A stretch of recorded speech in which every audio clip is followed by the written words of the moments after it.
जेव्हाही अस्थिर भूराजकीय परिस्थिती असते तेव्हा सोनं चांदी नेहमीच वर जातं. सोनं म्हणजे याला काय म्हणतात की हे एक प्रकारचं इन्शुरन्स आहे अगेन्स्ट ब्लॅक स्वान इव्हेंट्स.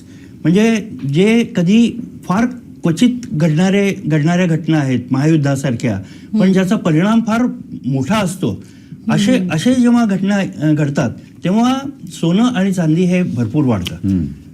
आणि सोन्याचा समजा तुम्ही एक 20, 25, 40 वर्षांचा परतावा बघितला तर तो 8-9% आहे, पण तो येतो 10-12 वर्षांनी एकदा खूप मोठा. आणि जसं आता 2011 ते 2018 पर्यंत सोनं स्थिर होतं, काहीच नाही वाढलं, काहीच वाढलं नव्हतं. पण आता ते असं तिप्पट चौपट झालंय. आता आपण याच्या पार्श्वभूमीवर बघू की सगळे ज्योतिषी म्हणतात की अस्थिर परिस्थिती असणार आहे आणि त्याच्यामुळे सोन्या चांदीचे दिवस सोन्या चांदीचेच येत्या काही वर्षांसाठी असतील असं मला वाटतं, जोपर्यंत ही परिस्थिती निवळत नाही. तुम्ही जे म्हटलं ते काल पडले भाव आणि आज पडले. सोनं आता महाग आहे, सध्या महागच आहे, ते पडल्यावरही महागच आहे, पण तरी ते एक लॉंग टर्म मध्ये चांगल्यापैकी वाढेल असं मला वाटतं. त्याच्यात अजून एक म्हणजे सांगायचं झालं तर गुरु हा ग्रह कर्क राशीत प्रवेश करतोय जून मध्ये.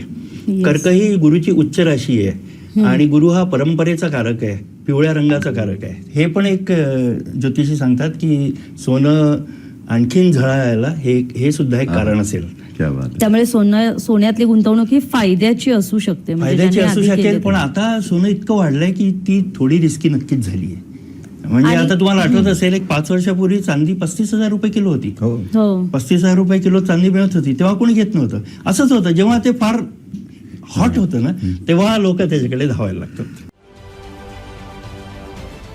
महाराष्ट्रातील सर्व बातम्यांचे विश्वासार्ह व्यासपीठ,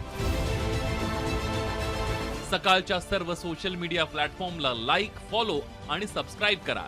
तसंच सर्व नोटिफिकेशनसाठी बेल आयकॉन प्रेस करायला विसरू नका.